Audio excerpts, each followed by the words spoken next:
তো দেখো আজ থেকে তো মেয়ের স্কুল শুরু হয়ে গেছে। তো স্কুল শুরু হয়ে গেছে মানে স্কুলের লেখাও শুরু হয়ে গেছে, এদিকে টিউশনি পড়াও আরম্ভ হয়ে গেছে।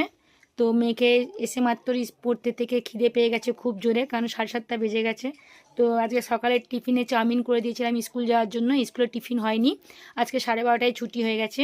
তো ওইটা এনে ফ্রিজে রেখে দিয়েছিলাম, ওইটাই সন্ধ্যেবেলায় গরম করে মেয়েকে খেতে দিয়ে দিচ্ছি। মেয়ে ঝটপট করে খেয়ে নিচ্ছে। আর এইদিকে ততক্ষণ দেখো মেয়ের স্কুলে কি দিয়েছে আমি চেক করে নিচ্ছি।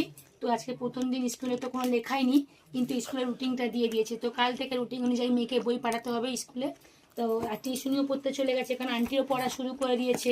স্কুল খোলা মানে তো এখন পড়া। আর আগেই তোমাদের বলেছি যে মেয়ে 1-এ উঠেছে মানে পড়ার ভালোই চাপ আছে, কারণ এটা সরকারি স্কুলে মেয়ে পড়ে না, প্রাইভেট স্কুলে পড়ে। তো পড়াশোনার কিরম চাপ তোমরা ভালো মতোই জানো। তো এতগুলো বই দিচ্ছে স্কুল থেকে, 11খানা বই। 11খানা বইটা মানে বিরাট ব্যাপার, তার মধ্যে 3টে ইংরেজি বই দিয়ে দিচ্ছে। তো ইতিহাস ভূগোল বিজ্ঞান 1 ক্লাসে, আমরা তো কোনোদিন দেখিনি 1 ক্লাসে ইতিহাস ভূগোল বিজ্ঞান আছে।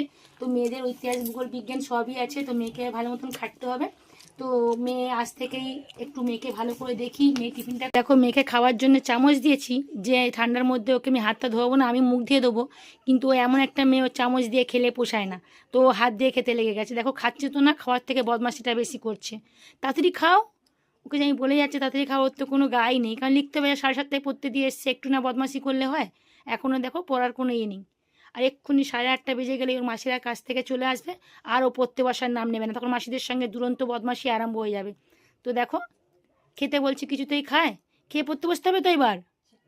দেখো, তো চলো পাখির খাওয়া হয়ে গেলে পাখিকে পড়তে বসাই। তো তোমরাও যারা যারা স্কুল নতুন ভর্তি হয়েছো তোমরাও পড়া চালু করে দাও। তো পাখি টাটা করে দাও।